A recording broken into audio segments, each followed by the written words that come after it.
welcome to another edition of the Durham Bulls podcast, which is where our Bulls fans know to go to celebrate the entire history and the legacy of the Durham Bulls, from our players, our managers, our coaches, and the traditions of the Durham Bulls. I'm Patrick Kinas, broadcaster for the Bulls. If this is the first time you are with us, we thank you. You can find these podcasts on archive or on our YouTube channel, Durham Bulls TV, but wherever you get your podcasts, Apple, Spotify, or other platforms, please subscribe. You'll get notifications when the next episodes drop.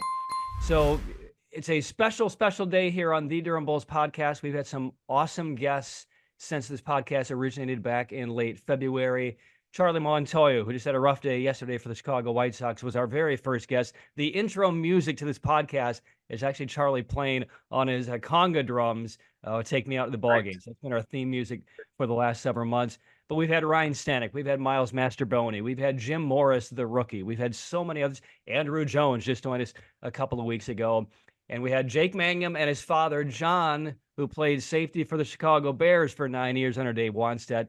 Today, it's another special day because we have one of about 450 sets of Major League brothers joining the podcast, Beau and Cole Sulser, and the Bulls fans will certainly know Cole from his various stints with the Durham Bulls dating back to 2019, and his younger brother, Beau, who has not been a Bull yet. He joins us as a member of the Buffalo Bisons here in 2024. So first off, guys, I can't thank you enough for your time. How are you? And does this feel weird to be on a pod with brothers? Because I know everything's been kind of related to your sibling rivalry going up and back in California.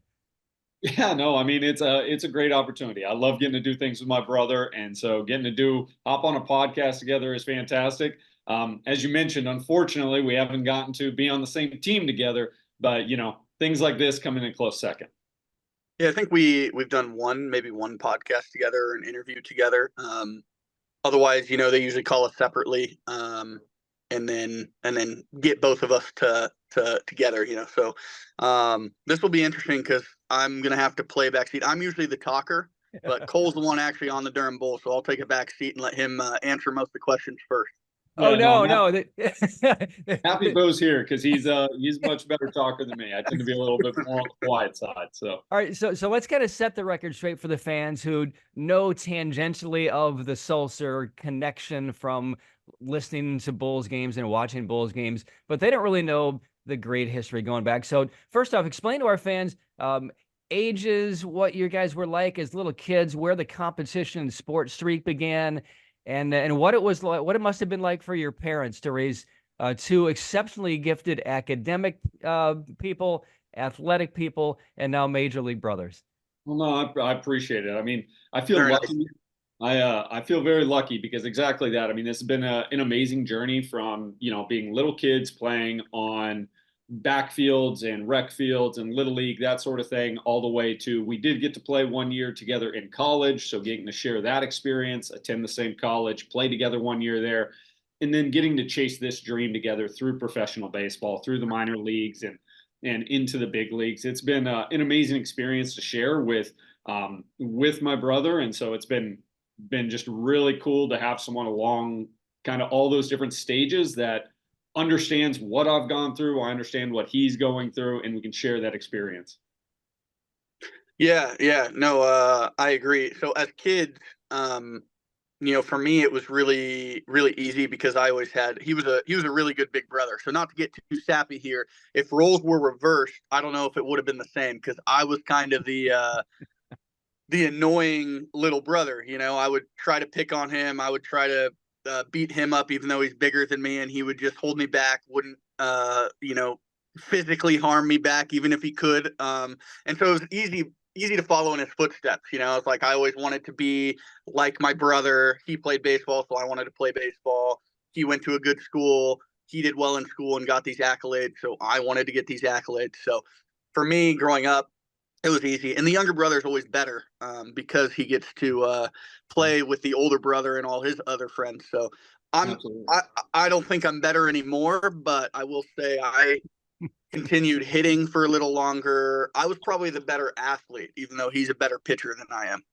Well, it's debatable on the better pitcher side. But yeah, I will say my little brother was a much better athlete than me.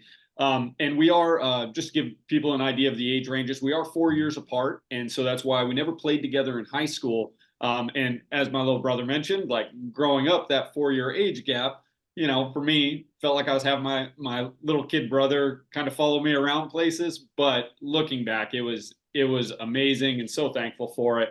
I feel bad at times for my sister because we have a sister that's in between us in age, and with two brothers who were heavily involved in sports and everything, she kind of had to just go along and spend a lot of hours at the baseball field watching her brothers play in two different age categories. But it's great. We're all close. We talk all the time. We're very involved. My sister usually comes out and tries to catch some games, and we're still very close with her. So it's been great. So and we have go ahead. No, please. I was just gonna say one of my favorite stories. So my sister's very different from us. She was never very competitive, and so one of my favorite stories of Tiffany is we all played basketball in a small little our hometown of like where we grew up was tiny. There was, I don't know, 5,000 people. And we go to the local gym, and everybody, obviously, you play basketball, you play one basketball, and everybody tries to get that one basketball.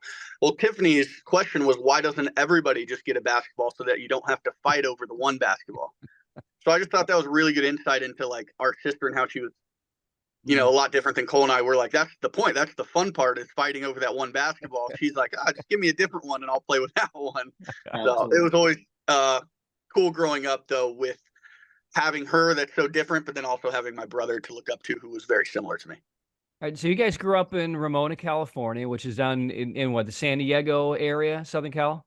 Yeah, so it's in San Diego County. We went to high school in Ramona, it was actually about 30 minutes from where we grew up. We grew up in a really small town called Santa Isabel. It's honestly kind of a rural farming community in more of the mountainside of San Diego County. But we went to Ramona High School because my mom was a teacher down in that district. And, for us, that's kind of, there wasn't really a high school in our area in this small rural community. And so we had to travel down there to go to school. Yeah, the high school we would have had to go to was based on geographic, location, was a K through 12 graduating class of like 30 or 40 kids, type situation. So they couldn't really field a baseball team, et cetera. So as we got older and we stayed into sports, our parents, we were very lucky. Our parents made sure that we would still go down the hill to play at the bigger high school of 1,800 kids. So it's more competitive, and obviously I think it helped, and it worked out a little bit. So do you remember the first time? I'm assuming that this was articulated at some point when you were small kids, of playing wiffle ball in the backyard or playing baseball with a tennis ball or whatever. When somebody would have said, "I want to go play in the big leagues. Let's go be big league players." Did that conversation ever happen when you're 7-3 or 9-5? I think you more just, when we were that age, it was more just kind of dreaming about it. It's kind of almost this ethereal type thing that you're like, oh, well, one day when I'm big, maybe that'll happen. But at the same time, you're so concentrated on just trying to make the all-star team of your age and those sort of things. And of course you're like emulating the big league players and you look up to them and you just find it so fascinating.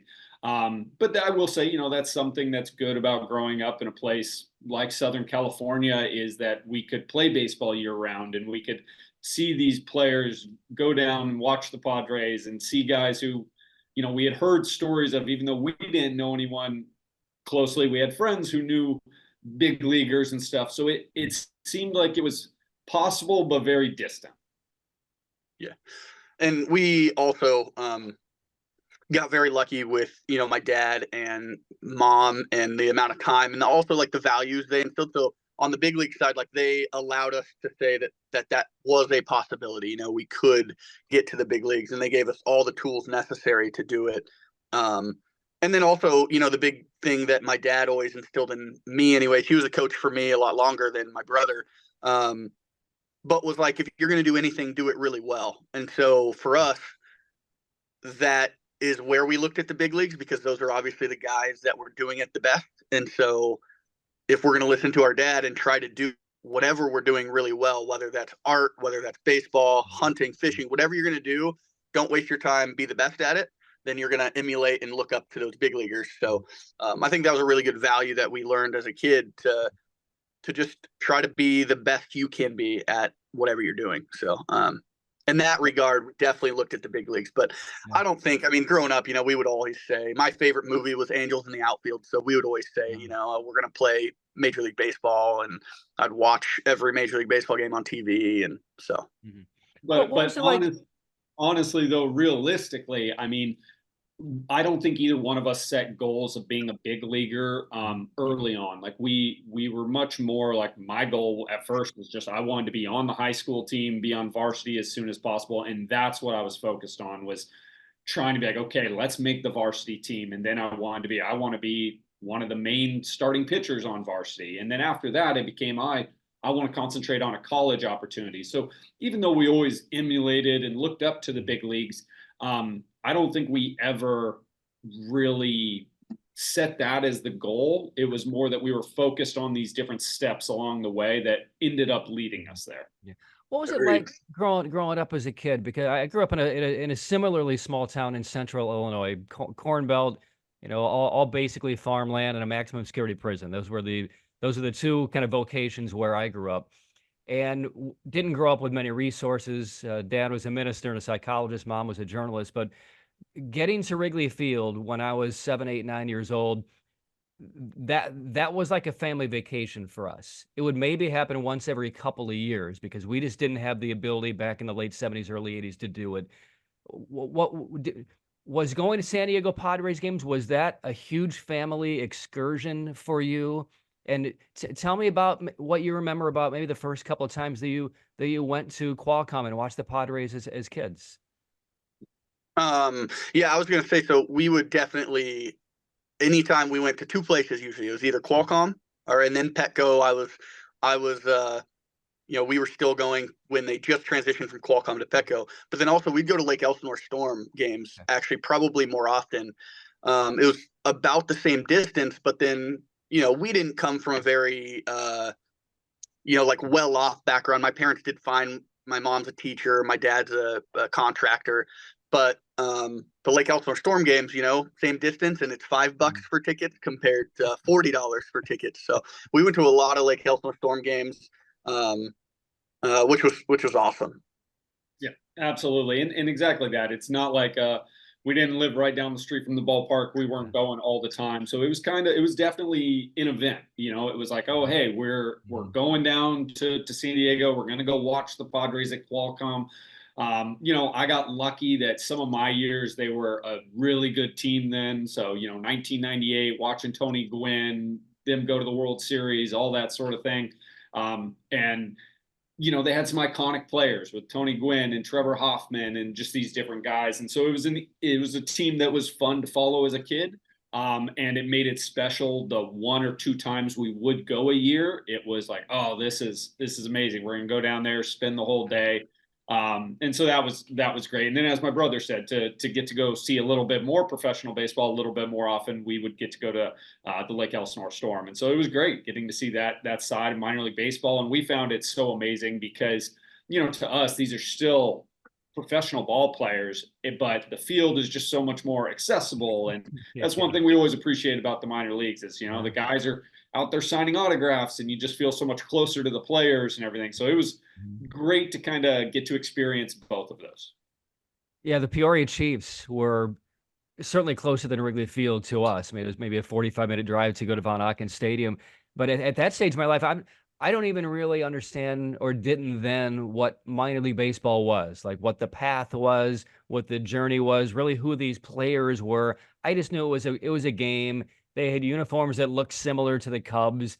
But looking back, Greg Maddux was pitching in games that I watched when he was in A-ball. Mark Grace was playing first base for the Peoria Chiefs when I was there. But I don't think it really registered with me what the layout of the professional system was. Did you understand the rungs of the ladder at that stage, or was it just pro baseball players? Yeah, it was just pro baseball players. I knew they weren't in the big leagues, but I knew that they were close. You know, to me as a kid, it felt like they were right there. These are going to be the big leaguers of tomorrow, that sort of thing. As a kid, I don't think I definitely was not aware of how comprehensive the minor leagues are and all the different rungs of the ladder to work your way up. And so that's something that honestly, I don't think I fully appreciated until I got into it and started going through it myself. Yeah. Yeah, I didn't fully appreciate it, but I had a slightly different view. I knew a little bit more just because I was a huge video game guy. So I played all of the in sports video games specifically. And so I would play MLB The Show or MVP baseball nonstop. But what's interesting my whole childhood and still today is it wasn't so much about playing the game um, as it was about messing with the rosters and trading for players and doing that. And even back in when I was, 10, 9, 11 years old, like they still would show that they had minor league baseball. They wouldn't have every level, but they had minor league baseball. So I very much comprehended that, like, okay, if I didn't want somebody on the major league roster, but I want to keep them, I have to put them on my minor league team. And so at 9, 10 years old, I was doing that to mess with rosters and and so I knew a little bit. Yeah. But yeah, you don't fully grasp it. Even I think a lot of adults don't fully grasp minor league baseball until you're really involved in it and some level, and you're like, wow, this is a lot more involved than I thought. You mentioned your sister Tiffany, and you mentioned your parents, and behind any journey to the big leagues, behind any journey to government, behind any journey to medical school, family is just so central, and the support mechanisms that they provide and the opportunities they provide and the support just in general with whatever your dreams are. I don't know much about your parents, and I know very little about your sister. I know she was in the U.S. Coast Guard or still is after a long career there. Can you talk for a couple of minutes about how integral they are and what they do and what they do now, and just again how critical they've been to your success? Oh, absolutely. I mean, exactly like you said, no one reaches any stage or goal really that they're going to by themselves. And so we've been very blessed in that way to have not only a supportive sibling, someone that we can go through it with, um, other supportive family members, my parents, and then supportive significant others. At the time when I was in the minors before I had debuted in the big leagues, my now wife, she was my girlfriend at the time, but just so supportive of me and been so supportive through this whole journey. And so I think that's something that we both benefited from is just being just knowing that you're not going to do this journey alone. I mean, from being little kids, my dad spent countless hours. Just he would come down early from work because he was a contractor. He was his own boss, and so could kind of change around his work schedule. And he would leave work whenever he could and work extra time on weekends when we weren't playing, so that he could come down early, pick us up from school, and we could go to the ball field and practice before team practice, take extra reps at the batting cage or go throw off the mound. So he spent countless hours. And even back where we grew up, he built like a pitching mound for us. And there was an old barn there that he actually put lights up in and a batting cage so that if we couldn't practice, we could practice out of the weather at night. And so we spent, I mean, hours there all through our childhood. It'd be the middle of winter and it wasn't heated or anything like that, but we'd go in there, we could get out of the rain, we could practice even though it was 6 o'clock at night, and we would go hit batting practice or hit off the tee or throw to each other. My dad would catch for us or anything like that. So just the amount of time that my parents put in early. Then they would take us. We got into travel ball, going to away tournaments, everything like that. I mean, it was truly, we would not have made it anywhere close to where we have without that sort of support from my parents early on. And like I said, I feel like that is only continued now that I feel the same way with my wife, Dana, that there's been points in my career where she has just been so supportive and helped me along, because it's not ever going to be this smooth, easy ride. And so you need people in your corner like that. Yeah, I can't say it any better than that. But to touch on some of the stuff my parents would do is just exactly what he said, which is my dad went out of his way. If he didn't know something, he never played baseball. So if he didn't know something, he would study the rule books. He would watch countless games when we were going to sleep to learn more, to be able to help us. It was hard to drive us the 35 minutes down to Ramona for a good practice, their pitching facility or base or batting cage. So he took it upon himself. He's a contractor to build us a batting cage in a big old 100-year-old barn with lights, like Cole said. So like, he went out of his way to make sure we were taken care of, to learn whatever we wanted to learn. And it wasn't just because it was baseball. Whatever we decided we were interested in, he would have done that. So we were very lucky there for my dad. And now, yeah, my wife as well, her family. I think that's one big thing coming through the minor leagues, not only when you're a kid, but coming through the minor leagues, like Cole said, is the support. I don't know if I would have stuck it out, one, without my brother and seeing his story about, he's had 2 Tommy Johns. He didn't debut till he was 30 years old. Seeing that when I go through a year in AA with no signing bonus, student loan debt, making no money, you see all your friends are making good money outside of baseball, and I have a great year, and then the following year I'm the only one that went to the fall league that didn't get in a big league invite. And you're sitting there like, all right, what am I doing this for? But then you look and, my family was helping on the financial side. My brother was helping on the support side. My wife was helping on the support side. So you look around and you definitely need a whole group around you to get through the minor leagues, no matter who you are, whether you're a top prospect or what, because you're going to go through the ups and downs. So I'm glad you brought that up, and not to go too far into the weeds, but I'm a big Dave Ramsey guy, and went through that whole debt payoff plan. I know the burden and the weight of all of those things: credit cards, HELOCs, car loans, student loans, all of that stuff. And I was going to get into the education piece of it a little bit later, but since you kind of broached the topic, the Ivy League does not offer athletic scholarships. Many people don't know that, but we in the industry do. You both left Southern California to go to the Ivy League at an unbelievably great institution, Jake Tapper's alma mater. He talks about Dartmouth all the time.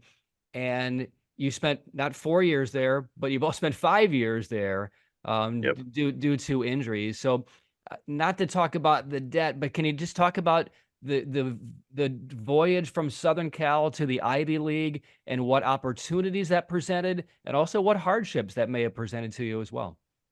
Yeah, I mean, it was a tough decision at the time. Growing up in Southern California, there's tons of good baseball schools there, and so at first you kind of dream about like, oh, I'm gonna go play for UCLA or University of Arizona or these different things. To be honest, I was not that big of a recruit coming out of high school, so it was like those opportunities weren't open to me. I was good academically, and so that was something my parents always instilled in me, that hey, if you're good academically, it's going to make you a lot easier for a college team to take you, because you're going to, one, open up more doors to colleges that might be more rigorous, and two, the college coach doesn't have to worry that you're going to go flunk out because he just recruited you and now he doesn't have one of the pitchers he recruited.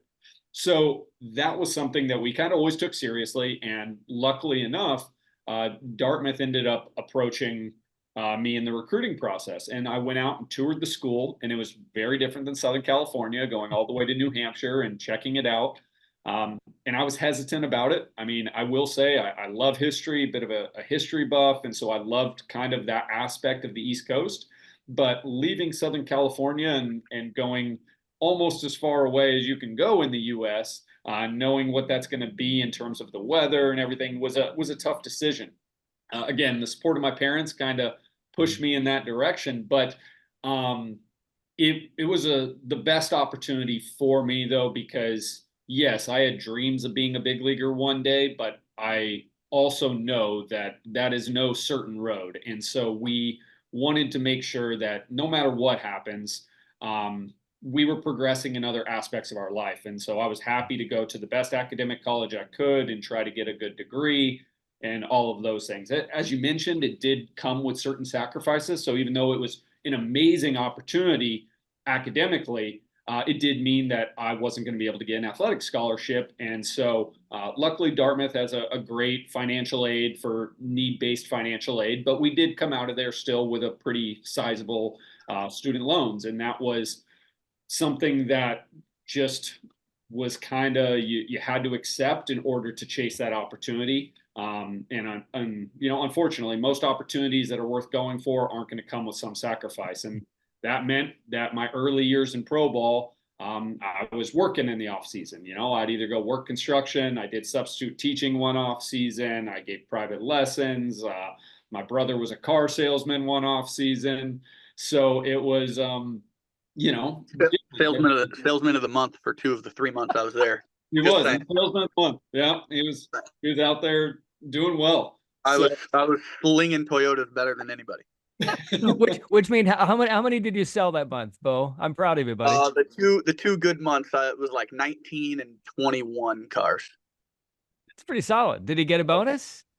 Yeah. The month that I reached the bonus, after you reach that bonus, that's when you make real money. So before, they have a bunch of minimums that you make for selling cars and stuff. So anywho, it was actually kind of fun. But well, I mean, I can tell on my side with Dartmouth, I think it was much easier for me because I already saw somebody do it. And I saw how much fun he was having. I went and toured the school before I was even getting recruited there and just saw it and loved it.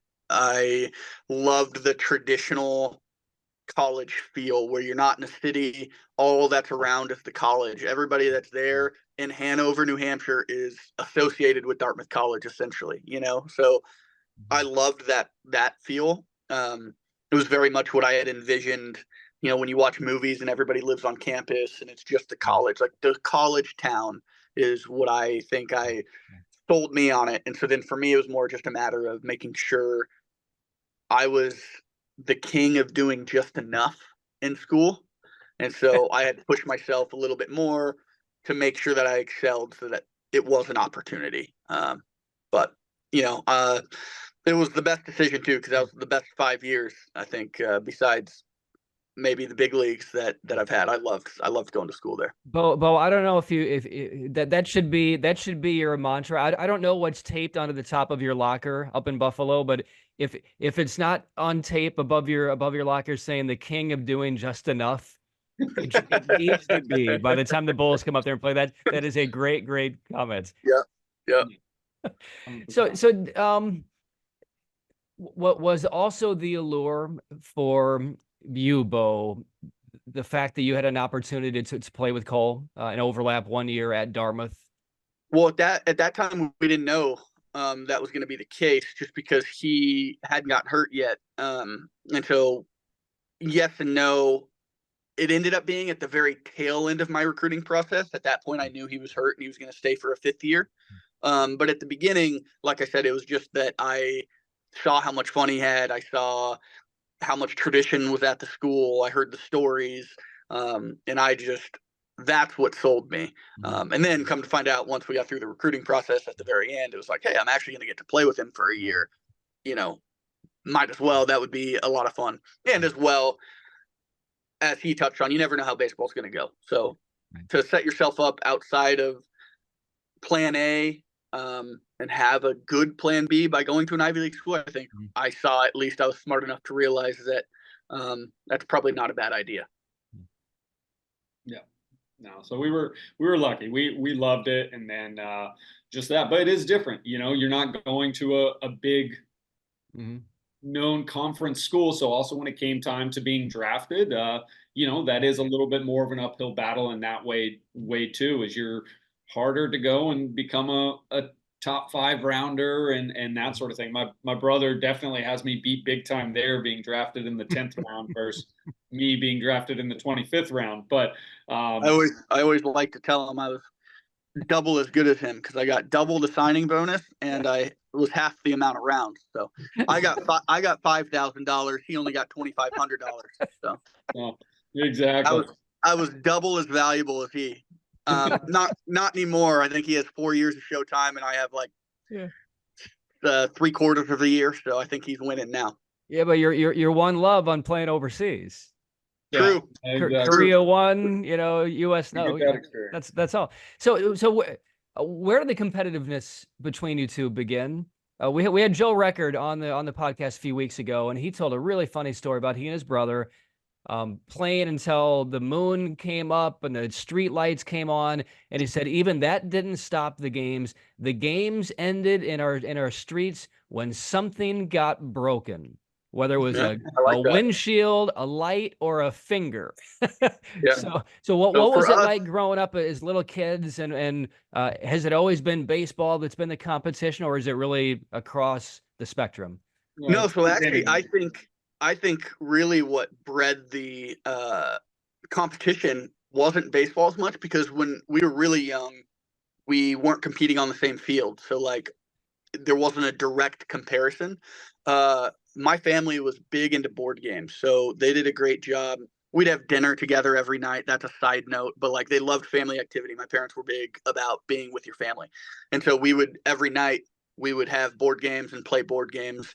And specifically me, I don't know, I can't speak for Cole, but man, I did not like losing. So that's where we played Settlers of Catan, or Catan, however you want to say it. We played Catan growing up, Risk, Moncala, all these board games, card games, and I just did not want to lose to my brother. So I think for me, the competition really started with these board games. That's where I look back on my childhood and I'm like, where did I want to beat my brother the most? And it was always board games at home. Yeah, And did you? he did a lot of the times. He was very good. He's very good at board games.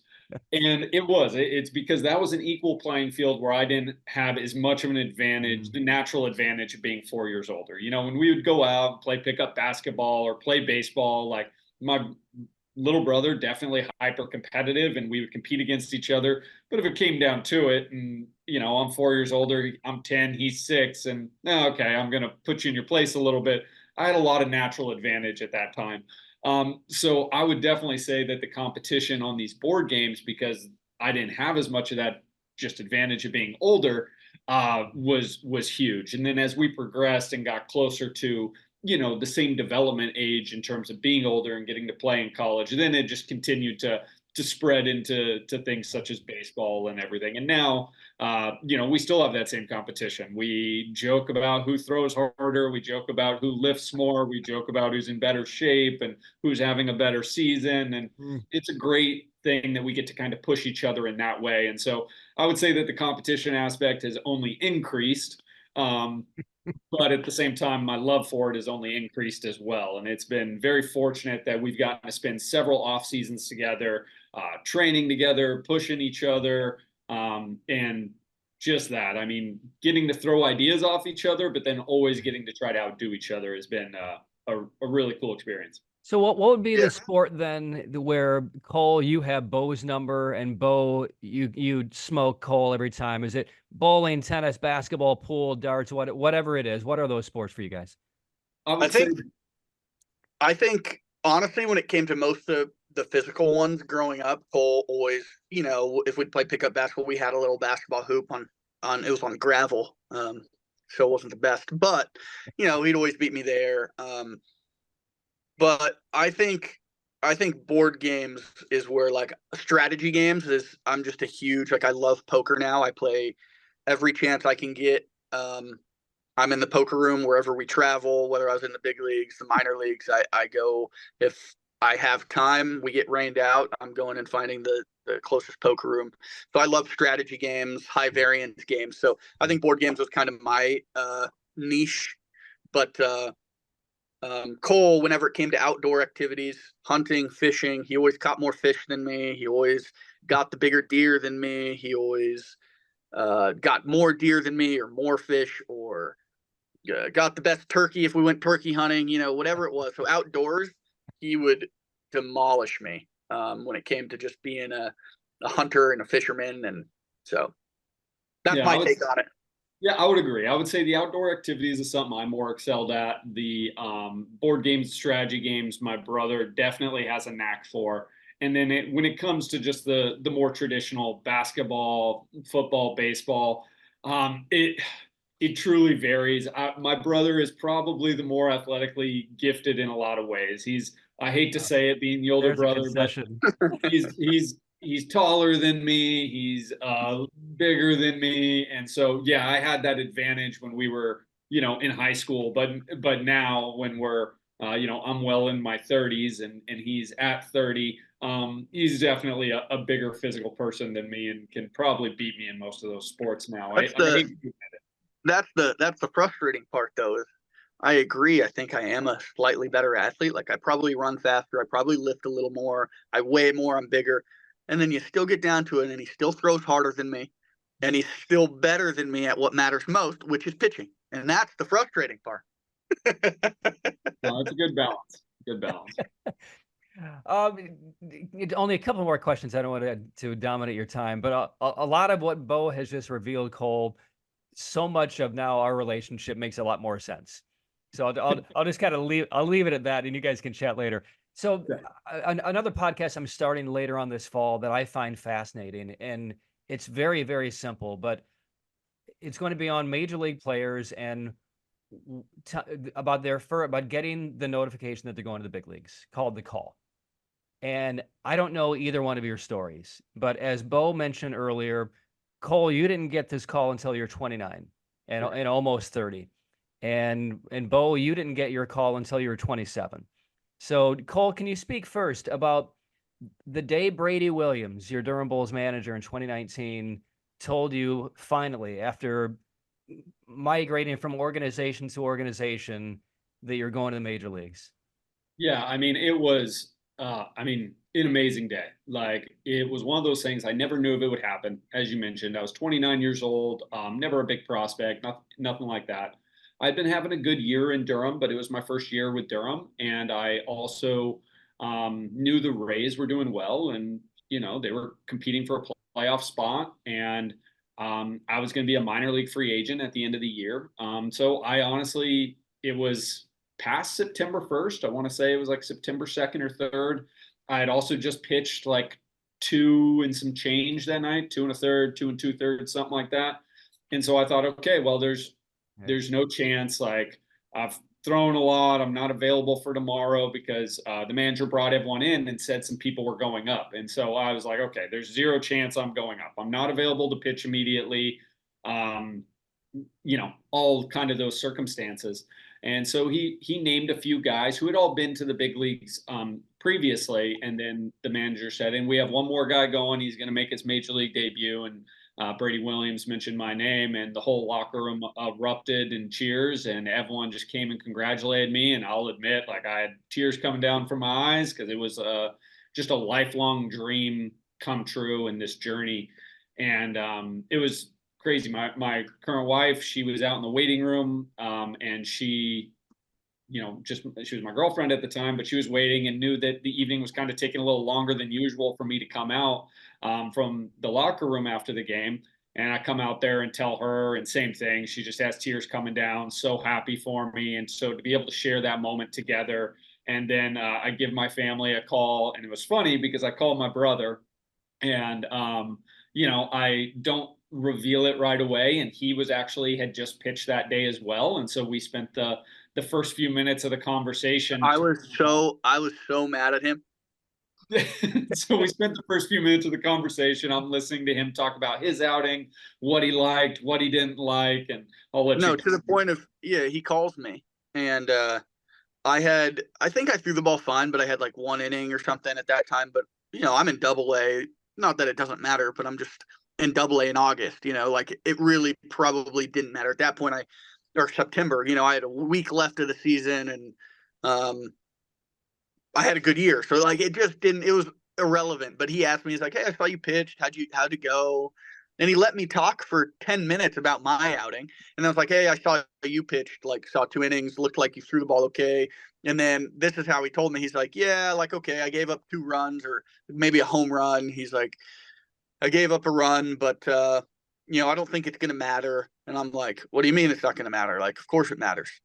You gave up a run, like, that matters." And he's like, "No, I don't think it's going to matter because I got called up to the big leagues." And I'm like, "Dude, you let me go 15 minutes into this conversation rambling about myself, and you have the best news I've ever heard, and you were just keeping it from me." Well, it was really cool, and then we got lucky. My wife, I flew down the next day to meet with Tampa. My wife hopped in my car. She made the drive from Durham down to Tampa. A hurricane actually came through at that time, and so she was all nervous about the drive, but she made it down there with the car and got to come to the games. She has an identical twin sister. She flew in for the games. My brother got lucky that he was with Pittsburgh at the time, and their organization let him actually leave for a few days to come down and see my debut. And so well, they let me leave season early. So the AA season only had 4 days left, and I happened to be the 5th starter. So I was the first starter done for the year, right when he got called up, and it worked out perfect. So I approached him and I was like, "Hey, my brother's making his debut. I'm not pitching for the rest of the year. I'm not even playing catch. I'm just showing up to the field." And they were like, "Yeah, for sure. Get out of here. Like, pack up. You can go home. Go down there." So they let me leave early, catch his debut, which was awesome. Great experience. So Beau got to be there, and then my dad got to fly out. Unfortunately, my mom couldn't make it because she was teaching at the time and could not get out of school last minute, right when school is starting for the year, and so she wasn't able to be at the debut. But she also can't watch, so she knew that it was probably pointless. She's one that ever since she saw both of us get hurt when we both had elbow surgery, she was watching. And she said ever since then, she's like, it's hard for her to watch us pitch. So she doesn't do a good job. She comes to the games and she's just like this the entire time anyway. So I think she partly knew it wasn't worth traveling all the way over there to not watch anyways. But yeah, mine was also pretty cool when I got called up.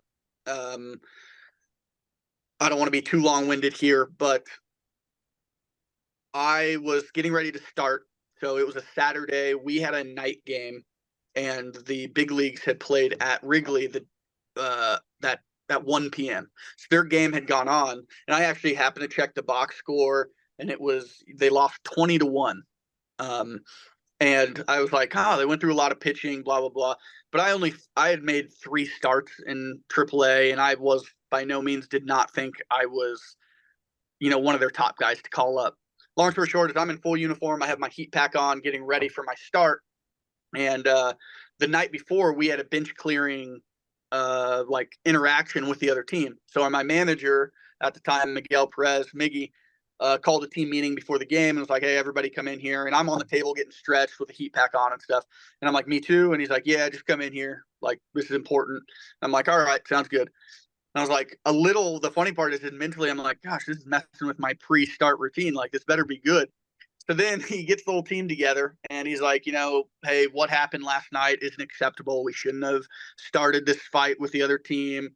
I'm going to ask some of the guys that have big league time what they think." And he pointed to guys like, "You have big league time. What do you think?" And the guy talks for a little. And then he's like, "All right, you have big league time. What do you think?"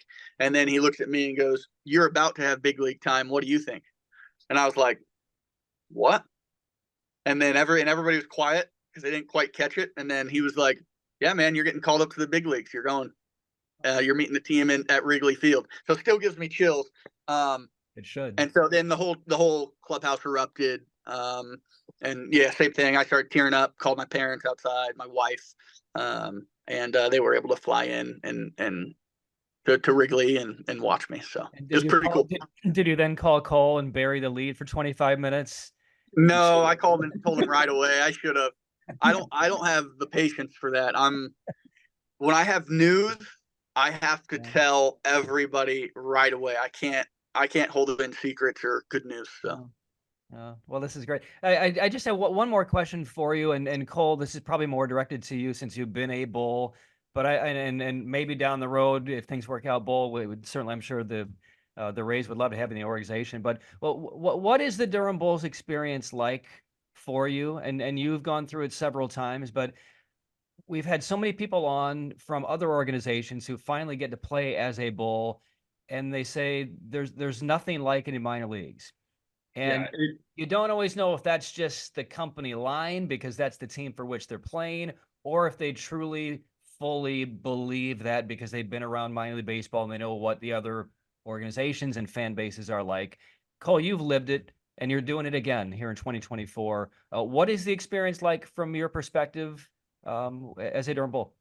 Yeah, it's an amazing place to play baseball. It really is. I mean, there's lots of great places to play, but Durham has a unique combination of just so many factors. Like, one, the ballpark is beautiful. 2, it's got an amazing fan base. So you come up to the field, and for being a minor league park, you get aspects of that big league feel. You know, fans are excited to be there, kids are excited to be there, people come and want your autograph. It's a well-known team, it's a well-known stadium, and so you have that legacy, whether it be from the film or just how well they've done, that it just kind of combines some really unique things that you don't get at a lot of other minor league places. And now, you know, selfishly from the player side, they've continued to just do an amazing job with clubhouse renovations and all of these things. So you get these aspects that you don't get in a lot of other minor league stadiums. An amazing clubhouse, food room, good weight room, nice facilities, awesome stadium, good fan base. And then just the Rays organization as a whole does an amazing job supporting you. And I think they do an amazing job with their personnel in terms of the coaches being open with what they want, other players being supportive. And I think all that shows with how much of a winning atmosphere Durham has been able to cultivate just year after year after year. And so when you come there, it's just a great combination. You're going to go play meaningful baseball. You're going to go try to win. You're going to have a good time doing it with good people, and you're going to be in a good location. So it's a really good minor league setup. Yeah, I've been there twice on the road, and it is one of my, I think I say the 3 favorite places I play in minor league baseball. When I was specifically in Indianapolis, which I think Indianapolis does a great job as well on the minor league side, but it's Durham, Charlotte, and Nashville. And when I think about Charlotte and Nashville, it's more for the cities you get to go play in. But when you go to Durham, it's more about like the actual experience on the field. It does feel, when you're on the road, even what's interesting to me is a lot of times when you're on the road other places, it doesn't feel like the fans want their team to win. They're just there to watch baseball.